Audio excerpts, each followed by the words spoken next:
Hi there everybody, and welcome back to another episode of Prestige Liquids. My name is Andrew, and as always it is fantastic to have you here with me again on another whiskey review video.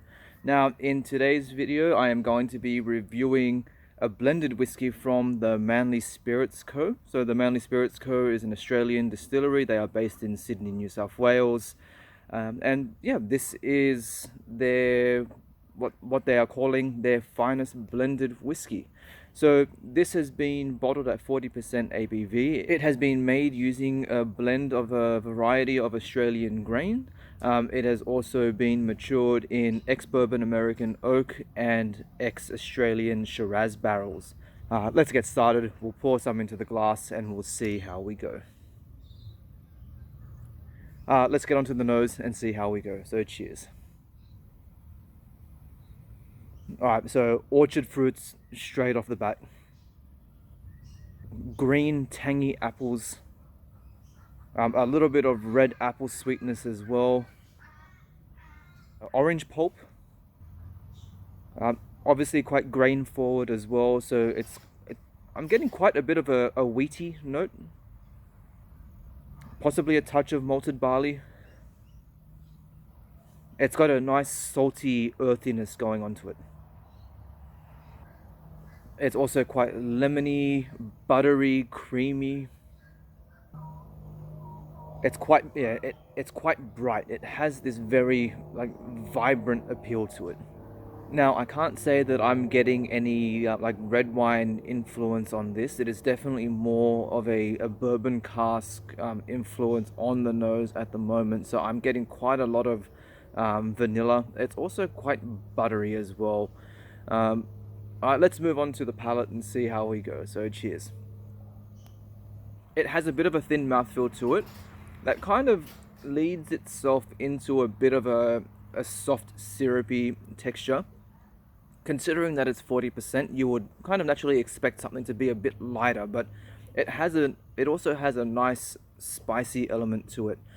I think this is probably where the Shiraz casks are coming in. It's got a bit of that like a white pepper spice coming in, a little bit more of like a red fruit influence.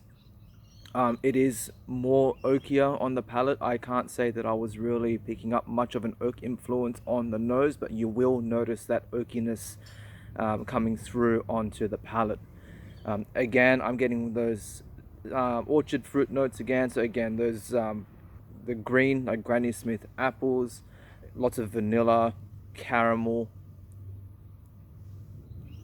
It has a seaside saltiness to it. I would say that those are the most prominent notes on there. I think once those start to fade away, then you start to get a bit more of like a typical, if this was to be compared to a Scotch, it would definitely be a Speyside style of whiskey. You have that more like grassy herbal element. So imagine like fresh cut lawn. Again, there's that nice gentle grain influence coming in. It's definitely more of like a wheated style of taste, not so much of like a barley impact. There's a touch of leather, a little bit of like a grainy mustiness as well.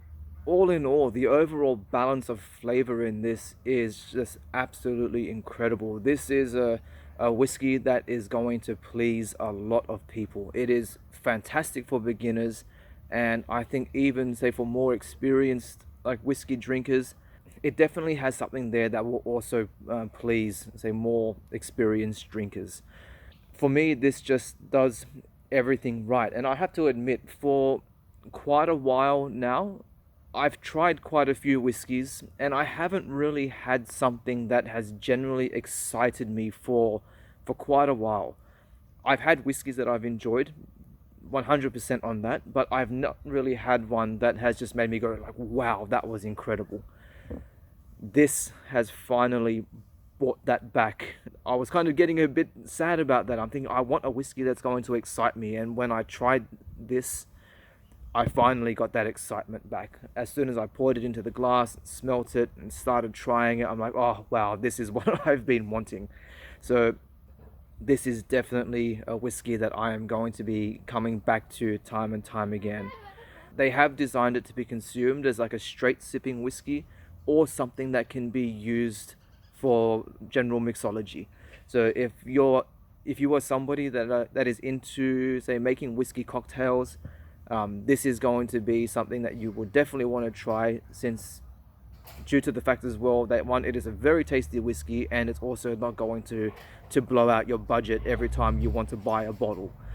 Let's say, moving along to the finish, quite light, not really much going on in that aspect. It has a bit of a lighter honeysuckle note to it. Again, that grassy element is still there, and you are also getting quite a bit of that vanilla influence.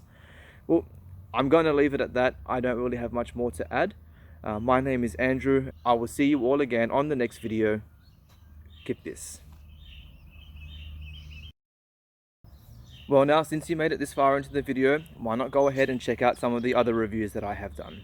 I'll see you all again next time. Bye bye.